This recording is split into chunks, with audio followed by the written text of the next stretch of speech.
politics, religion, finances, all the topics your grandmother told you not to discuss with friends. And now, your host, Matthew Dowling, and today's guests on Commonalities. Thank you for tuning in to another episode of Commonalities. I'm your host, Matt Dowling. My guest today is James Moore. James is a candidate for the Connellsville Area School District School Board, a school director position. And James, we want to thank you for having you on today's program. Thank you for having me. Well, you know, there's always a question when you're running for public office, and we'll start there. And that question is, you know, what made you feel called to run for public office? Why do you want to be a school board member, basically?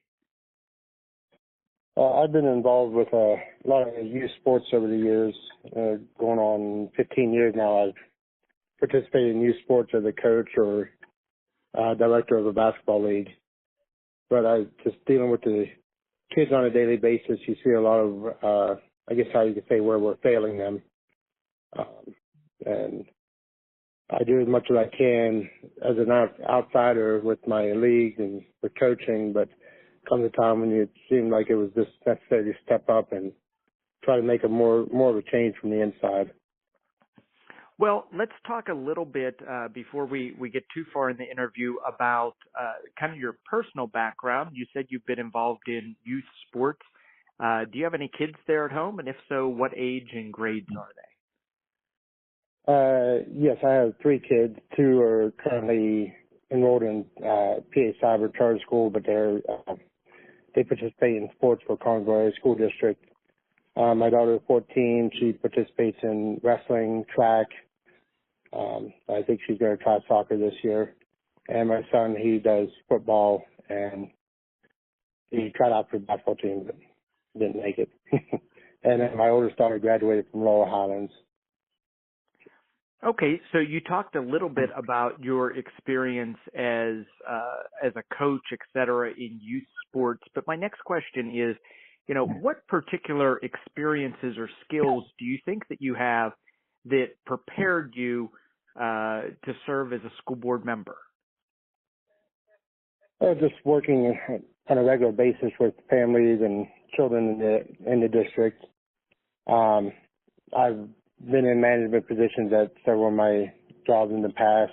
I own my own business with more e-waste services. I run the actual Connellsville Basketball Association basketball league. I've been doing that for the better part of 9 years now. So I've done a lot. I have a lot of experience just dealing with people in the district. And well, I like to use them.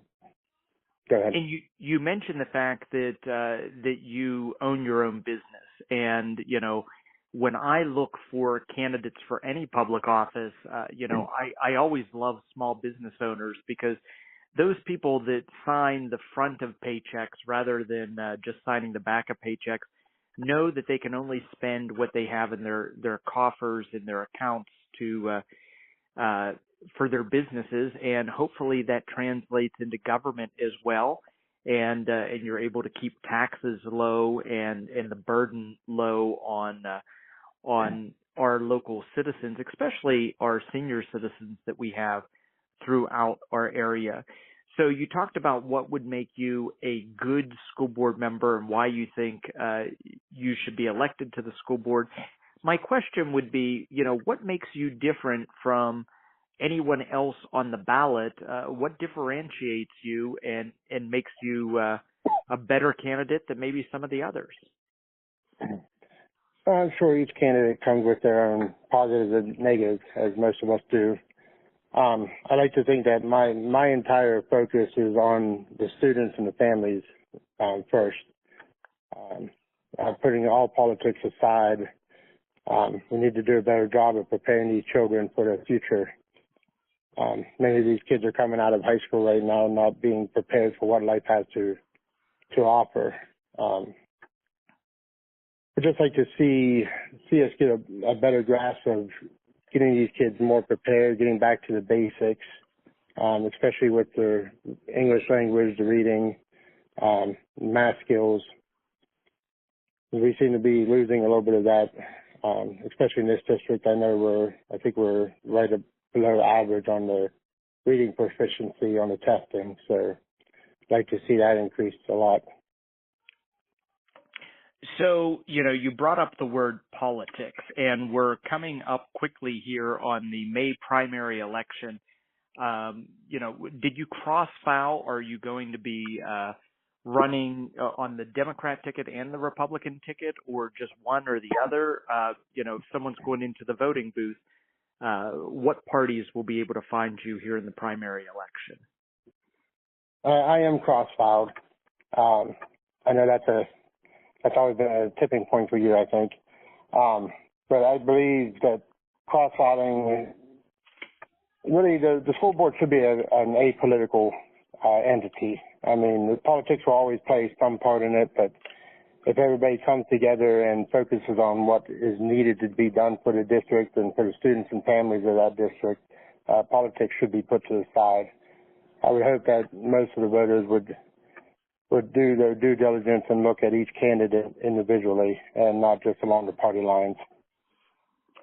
Sure, and that's the reason that cross-fouling is currently allowed, and I'm sure many of the listeners have heard kind of my theories on cross-fouling and the fact that I don't, necessarily like cross-fouling, but the idea is that our judicial candidates and our candidates for school board should be apolitical, and in many cases they are, and that's the reason why cross-fouling is currently allowed within our system.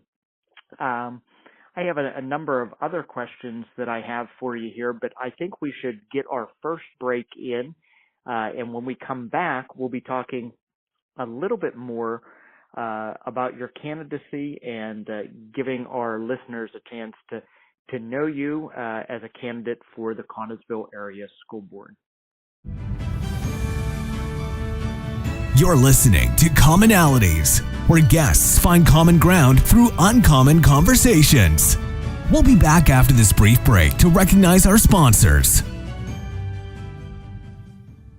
I'm Melinda Delarose. As an assistant district attorney, I've protected Fayette County families and fought to uphold our constitutional rights. As a prosecutor and trusted local attorney, I've provided victims of crime with a strong voice and put criminals behind bars. My pledge to you as judge is to follow the law, always maintain the highest ethical standards, and to run a courtroom that's respectful of your time and tax dollars. I'm Melinda Delarose, asking for your vote for judge. Paid for by friends of Melinda Delarose. Is your business using analog strategies in a digital marketing world? If so, then contact Matthew or Rebecca Dowling at Coordinated 360 for a professional consultation, where we bring in-depth knowledge and functional expertise with a holistic perspective. Coordinated 360 provides digital marketing, paid ad and media buying services, web design, social media management, video production, and more for businesses, organizations, and political campaigns. With decades of experience, Matt and Becky at Coordinated 360 can help you craft your unique message and share it with the world. For a no-risk media evaluation and recommendations, call 724-320-2212 or visit us online at www.coordinated360.com. Find us also on Facebook, Instagram, and Twitter, or email info@coordinated360.com. When it comes to buying a home, what you see isn't exactly what you get. That's why home buyers should call Dave Dowling at Grandview Inspections at 724-208-4108. You'll see colorful flowers, freshly painted walls, granite countertops, gleaming hardwood floors, and other touches. What you can't see is the cracks, ancient plumbing, dangerous wiring, or broken appliances that might be revealed when you hire a home inspector. And when it comes to home inspectors, knowing yours has the qualifications and experience needed should be your number one concern. Dave Dowling with Grandview Inspections is an architectural engineer with over 30 years of commercial construction experience and hundreds of inspections under his belt. A home inspection is an opportunity for you to hire an expert to walk through the home and prepare a report outlining the home's major components, what needs immediate attention, and what will require maintenance after you move in. Your home is one of your biggest investments, so make sure your investment is everything you hoped it to be. Call Dave Dowling at Grandview Inspections at 724-208-4108.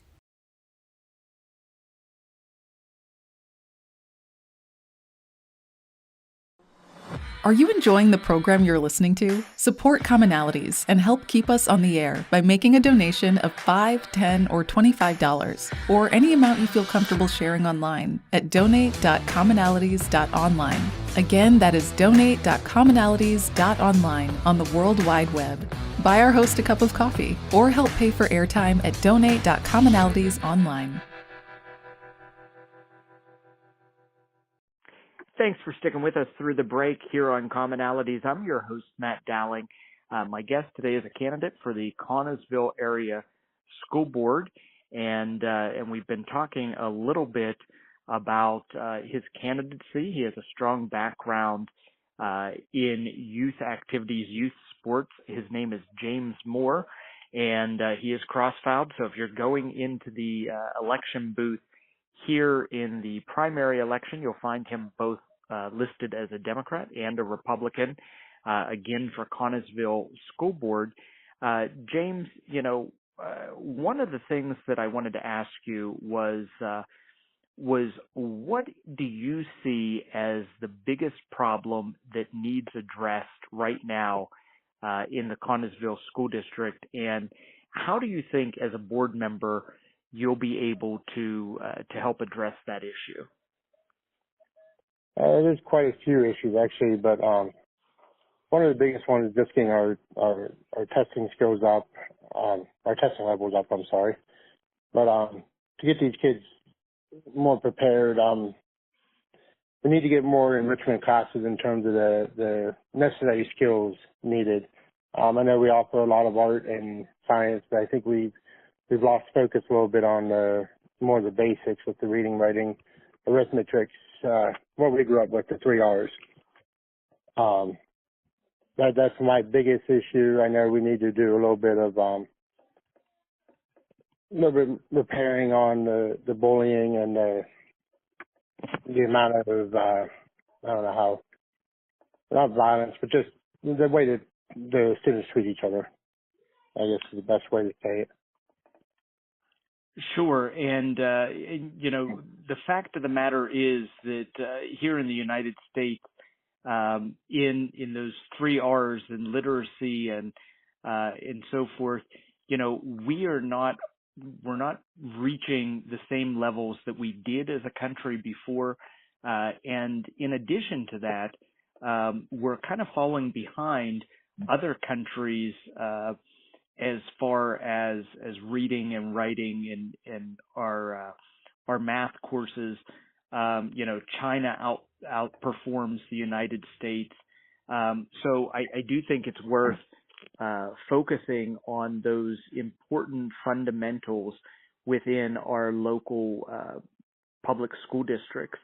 Now, you mentioned at the top of the interview that you have kids that go to cyber charter schools, and my 2 sons attend a cyber charter school. They're with Commonwealth Charter Academy.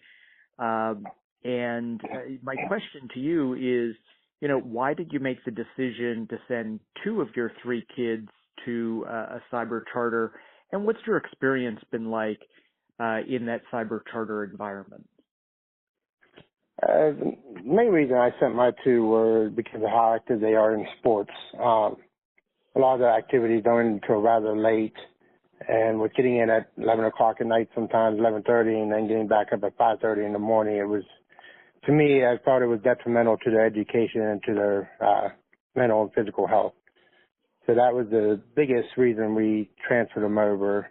That and a little bit of during the whole pandemic when all that was going on, that's when we pulled them out. But the primary thing was just with the athletics and trying to get them the rest they needed and also being able to do the schoolwork.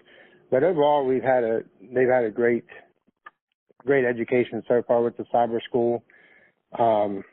They seem to enjoy it. They get a lot of courses that they sometimes aren't offered at the public school level. With that being said, there's always going to be a place for public school. I think there needs to be a fair balance between the two. I know there's a lot of pushing and shoving between the charter schools and the public schools right now. So my next question has to deal with how you want to deal with the administration. You've already touched on the fact that you've had to work with different people in volunteer situations and people have differing opinions. But my question is, what is the best way to address differences of opinion on the board or between the board and administration? Because sometimes your superintendent's going to come to you with a problem and, maybe the school board doesn't necessarily agree with the way that the administration wants to handle that issue. How do you as a school board member handle those situations of maybe confrontation or differences of opinion? It should never really be a confrontation. I mean, if all sides are working towards the same goal, there should be a way that we can sit down, hash out the issues, and come to a meaningful conclusion. If we're constantly infighting amongst the board or administration or between the both, we're not going to get much accomplished, and then in the end, the students are the ones that will suffer. There should always be some way that you can come to a meaningful conclusion to do better for the school district. Sure. And then, I served for 6 years in the Pennsylvania House as an elected official, and, that's a full-time job. School board's not a full-time job. And really, as a board member, other than the satisfaction of a job well done and maybe being able to hold the line on taxes if that's something you're looking to do, and to create a better educational environment, all of which are important. But other than, the satisfaction of having accomplished those goals, you don't receive, a paycheck per se. So my question is, how do you, as someone who's running a small business and then also serving on school board, how accessible do you plan to be to the other constituents of the school district if they have a problem? Will you have an open door approach where they can call you on the telephone, where they can shoot you an email? Basically, what do you think the accessibility of a school board member should be to the constituency, and how do you plan to handle that should you be elected? Well, myself, I will always be available by phone, by email, Facebook. I'm pretty much all over social media. My phone number's out there pretty much for anybody to find. If you go to my Facebook page, it's pretty much everywhere. Now, I own my own business. I also work full-time, plus I do all my volunteer work. But I always make time to talk to people that want to talk. I mean, that's a big reason what got me into youth sports is just trying to make a difference and talking to people, talking to their families and children, getting their points of view and helping where I can and trying to make a difference everywhere. Absolutely. And so that's probably something you've already dealt with as a coach and being involved in youth sports is that, sometimes in the evening hours you have families that have to call to discuss an issue. And so that's not a problem for you, you're saying? No, absolutely not. And my family is very understanding with everything that I'm doing. So they are 100% behind everything we do. It's pretty much everything we do, even with me running for school board, we do it as a family. So family means a lot to me. And I consider pretty much all the children in my programs as part of our extended family. So. Well, and if you can let me go off on a little tangent for a second, I always thought that having the entire family involved was extremely important, and I'm a firm believer that we have to raise our children to be the leaders of tomorrow. And I always saw with my sons, their interaction with my public office that I held. I always saw that as a way of teaching them how to give back to their communities, and I think that's extremely important. So I commend you for kind of having that same outlook and that vision. My next question, going along with accessibility, but this is kind of on the other end. We already asked you about if someone has an issue and they want to reach out to you, how will you handle that? This is the other side. How best do you think a school board can communicate their message or things going on with the school board with their constituency groups?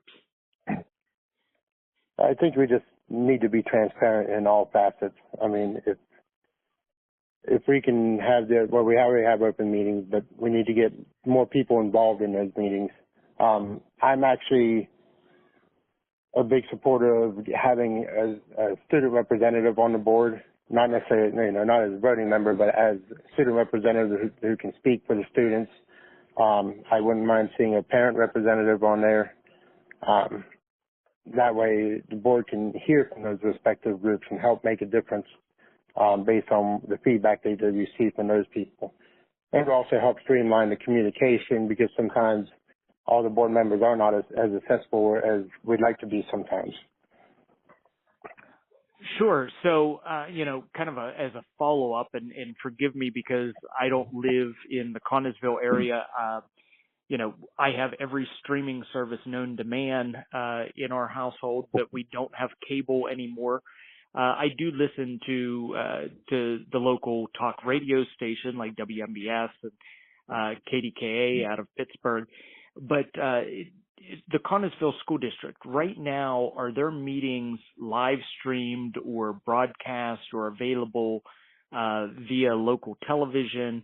Are they accessible to the constituents? And do you think that that's an area where there can be improvement to make, improve transparency and make these meetings more available to parents? It can definitely be improved. Right now, they are live streamed on YouTube through, I think it's CASD Falcons Productions. Okay. Don't quote me on that exact name, but they are live streamed on YouTube. Sometimes the sound leaves little to be desired. It makes it very difficult for anybody listening to a live stream to understand what is being said, or the back and forth sometimes between the board members. There's definitely room for improvement. I'd like to see that be improved, as right now, with me being in the midst of our basketball league we just ended, I didn't make too many of the recent meetings, so I did have to follow up with the live streams to see what all went on. Sure. So I want to transition into your vision for education, and I've asked this question before to people that I've interviewed on the show. If you went to bed tonight and you got up tomorrow morning and all of the problems in Connellsville School District had disappeared and everything was perfect, what would that look like? And I would refer to that as your vision for education in the Connellsville School District. What would a perfect world look like? A perfect world would be 100% graduation rate, with these kids coming out of high school with the skills and knowledge needed to go straight into a productive life after high school. Like I said, many of the kids are coming out right now not being prepared, so I'd like to see every kid come out of high school knowing what they want to do, not necessarily what they want to do, but be able to do what they want to do. Be it going to college, joining the workforce, looking at athletics as a possibility. That, and having every family, feeling fulfilled that their goals were met. That's my biggest thing, is my life's dream is to see my children fulfill their dreams. So that's what I work towards right now. So you started kind of going down the path of preparing for a career after graduation. And, I know some people may not know right at graduation of the 12th grade what they want to do for the rest of their lives. I know in my life, what my life goals and plans have changed throughout the years. But that being said, I am a huge fan, and anyone who listens to the show would know this, of career and technical education. So I wanted to kind of get your thoughts on that. I've had the opportunity, while I'm not from Connellsville, of eating at the Career and Technical Center that you have there right next to the high school, and enjoyed a good meal several times from the culinary students there. So I want to talk about our kids that may not be interested in college and they want to be prepped to go into the workforce right after graduation. What are your thoughts on that career and technical training? I'm actually a graduate of that school back when it was known as North Fayette Area VOTEC. No, I'm a big proponent of VOTEC, career and technical training, whatever they want to call it nowadays. It'll always be VOTEC to me. I apologize. Me too. I make that slip up all the time. So I was careful this time to say Career and Technical Center, but I'm sorry to cut you off. I have the same problem where I still refer to it as VOTEC. And I think a positive of not referring to it as VOTEC is that maybe we can take some of that stigma away. People used to, unkindly refer to some of those students as techers in my day. So we want to kind of destigmatize and create a culture where that's more acceptable. But I cut you off, so go ahead and talk a little bit more about that Career and Technical Center, or that VOTEC as you and I know it. No, you're correct about the stigma that was always been attached to it. For the most part, my classes were always high level, and I went to VOTEC, part-time. But yeah, our VOTEC is a great school. We have a lot of great programs that come out of there. We need to actually, push it a little bit harder, make kids more aware that it's fair, that's an option, that's a great option for those that may not be ready to go into college or that may want to join the workforce right out of high school. I know they've added a lot of courses since I've been there, and they've taken away a few. I went for carpentry, great class, great teacher, and the only thing I'd like to see is for there to be a possibility for the kids in cyber school to somehow take advantage of our VOTEC, Career and Technical Institute school. Correct. So nowadays, and this is a question I don't know the answer to, nowadays, if your kid is cyber chartered, are they able to attend for part of the day that Career and Technical School, or is that not an option? As far as I'm aware, from what I've asked in the past, is it is not an option at this time.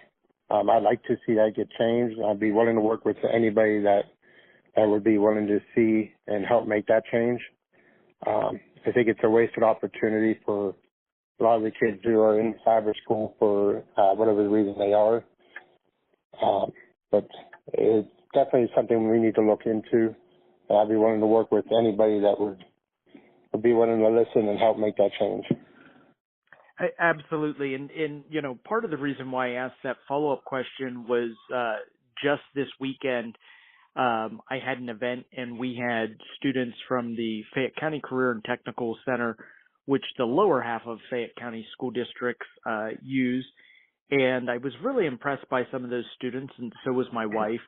And we're debating on the future of our kids, if they'll go back to a brick and mortar. One may not.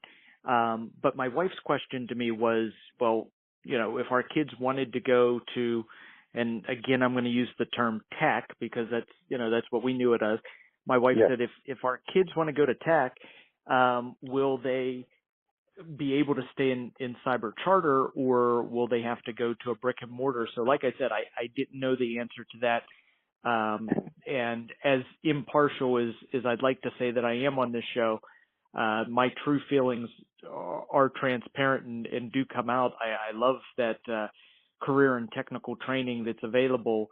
So I think that would be a great thing for you to do, should you be elected, is make sure that those kids that are in the career and technical programs can continue on their cyber charter path, and basically that every kid has the same opportunity. And I'm a firm believer that your zip code or your neighborhood that you live in shouldn't determine the quality of school that you get. Every Pennsylvanian from Philadelphia to Pittsburgh should have the same opportunities for their kids and their students, regardless of where they live. And I'm a firm believer of that. So I think that's a great, if we'll call it a campaign promise, that you want to try to work that out between the CTI and cyber charter education. One of the other questions that I kind of on my list was specifics of suggestions that you have for ways that the school board can improve education. If you're looking at things, and when you're elected as president of the United States, they always talk about what happens in the first 100 days. I think that's true all the way down to school board members. Your most effective time is probably right after the election. What problems do you see that you think could be addressed immediately and improved in the school district pretty easily? Mainly just to reinforce the focus on the basics at the elementary level. I know as a child grows, their reading literacy, if it stays well below grade level, they have a higher possibility of moving on to graduate. So we must really focus on the elementary schools to really start building from the ground up and start working it without forgetting about those in the higher grades. But we must focus on the elementary schools, getting a good student-teacher ratio, getting well-qualified teachers in there, and really focus on building those kids up from that point on. I think that'd be the biggest step to really improving the school district overall. In those formative years, as you said, become extremely important because we build our entire education on what you learn at that elementary school level. So I would really agree with you that reassuring those key elements, those key subject matter would be important.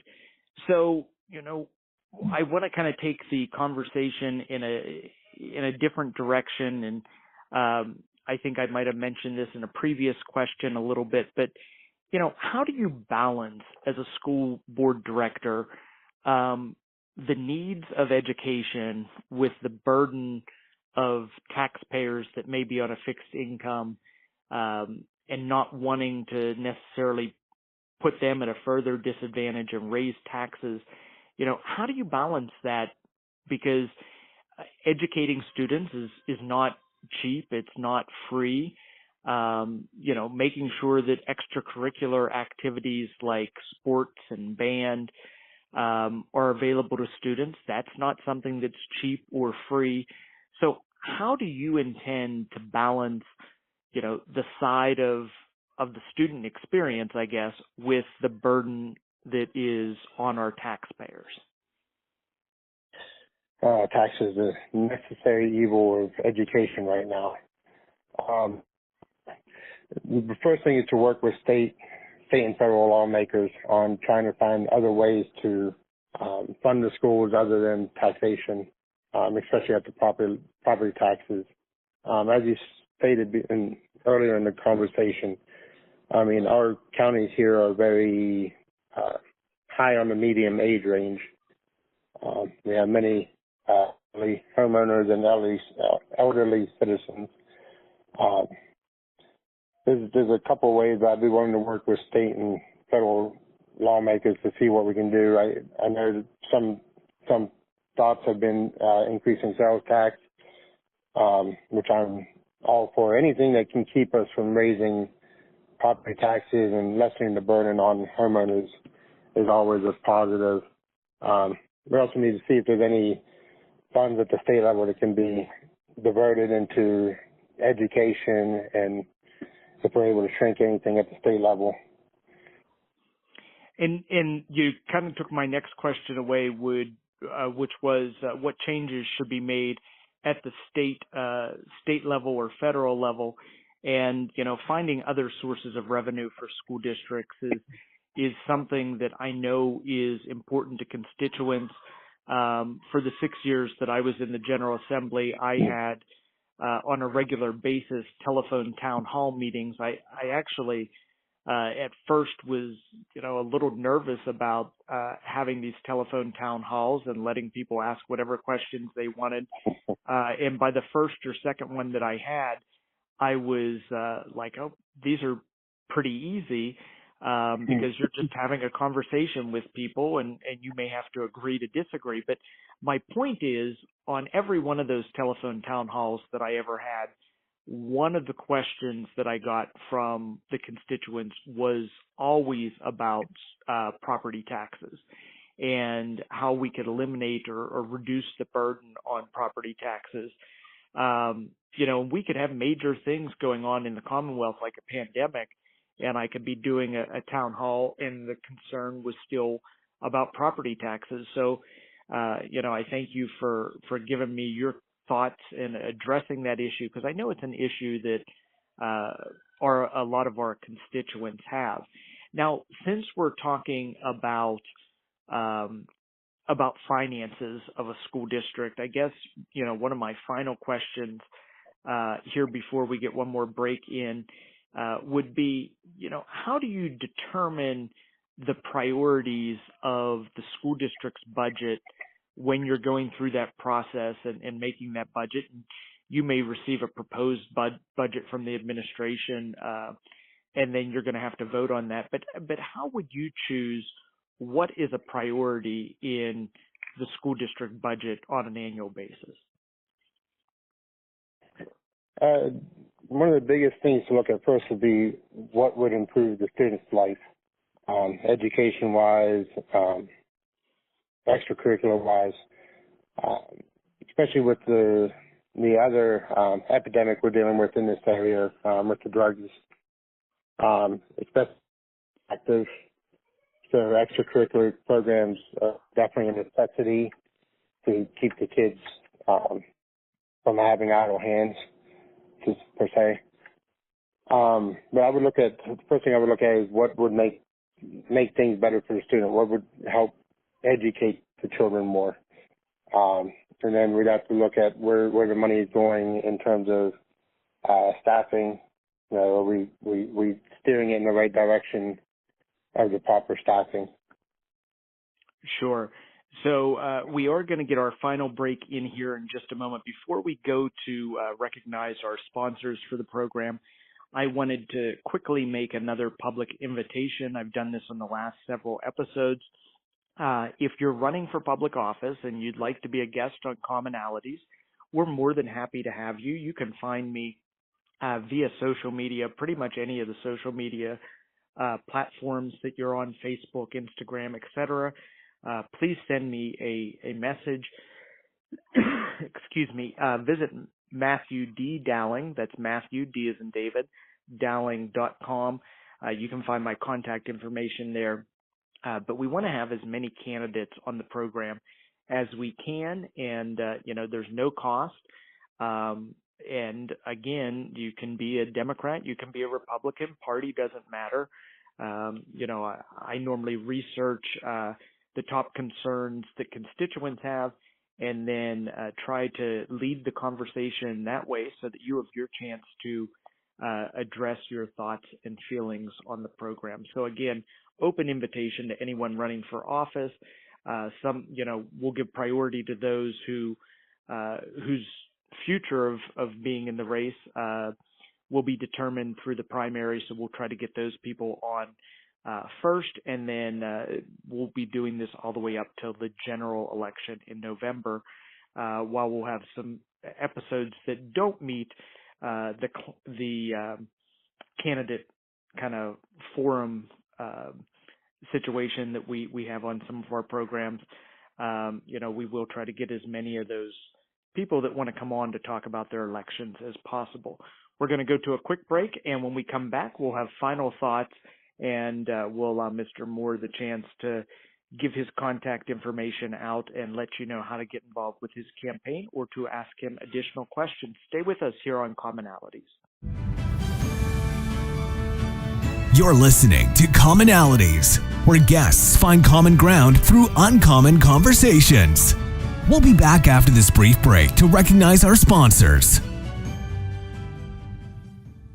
I'm Melinda Delarose. As an assistant district attorney, I've protected Fayette County families and fought to uphold our constitutional rights. As a prosecutor and trusted local attorney, I've provided victims of crime with a strong voice and put criminals behind bars. My pledge to you as judge is to follow the law, always maintain the highest ethical standards, and to run a courtroom that's respectful of your time and tax dollars. I'm Melinda Delarose, asking for your vote for judge. Paid for by friends of Melinda Delarose. Is your business using analog strategies in a digital marketing world? If so, then contact Matthew or Rebecca Dowling at Coordinated 360 for a professional consultation, where we bring in-depth knowledge and functional expertise with a holistic perspective. Coordinated 360 provides digital marketing, paid ad and media buying services, web design, social media management, video production, and more for businesses, organizations, and political campaigns. With decades of experience, Matt and Becky at Coordinated 360 can help you craft your unique message and share it with the world.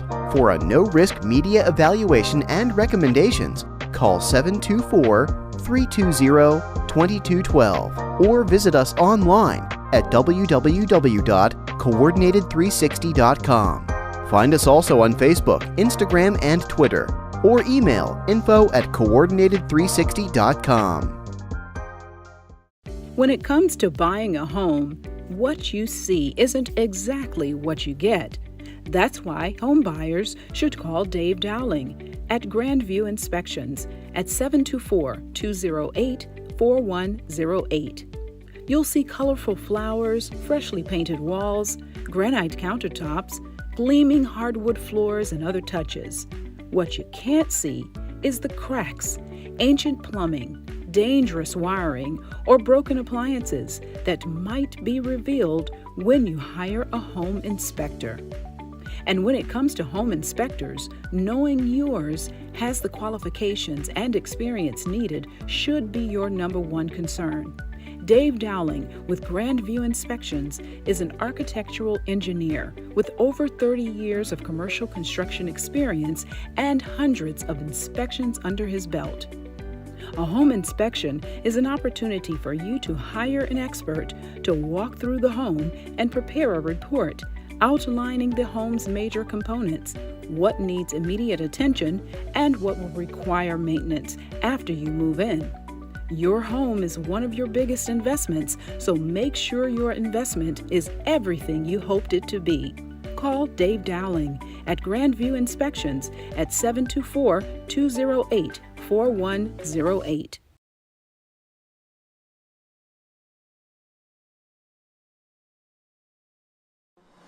Are you enjoying the program you're listening to? Support Commonalities and help keep us on the air by making a donation of $5, $10, or $25, or any amount you feel comfortable sharing online at donate.commonalities.online. Again, that is donate.commonalities.online on the World Wide Web. Buy our host a cup of coffee or help pay for airtime at donate.commonalities.online. Thanks for sticking with us through the break. I'm your host, Matt Dowling.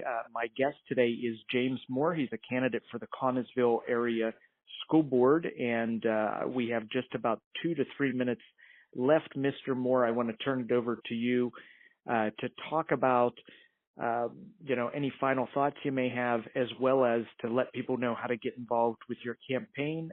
Do you have yard signs you're going to be putting out? Also, how can people get a hold of you to ask additional questions if we didn't cover something in today's show? Yes.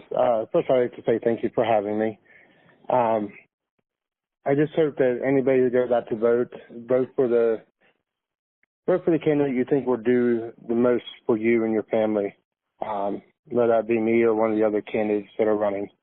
Anybody who would like to reach out to me can do so. My phone number is 724-603-5734. You can reach me on Facebook. Just look at my name, James Moore. You can also reach me by email at james.a.moore, the number 9 @gmail.com. I'm always have an open ear. If anybody has any questions or concerns, please reach out to me. If the election doesn't go my way, I'm more than happy to listen and see what we can do about making changes in our district. Well, Mr. Moore, I want to thank you for being on Commonalities today as part of our candidate interviews that we're doing. I would encourage people to give James a call or to visit his social media and ask any questions you may have for him. One final time, I'll plug the fact that on our program, we're willing to have anyone who's running for public office, regardless of party, so you can share your thoughts and opinions with the listeners on Commonalities. This has been Commonalities, a show where guests find common ground through uncommon conversations. Copyright 2022 Coordinated 360. All public rebroadcasts should be done with prior written approval from Matthew Dowling. All requests should be sent to info@coordinated360.com. Thank you for listening to Commonalities.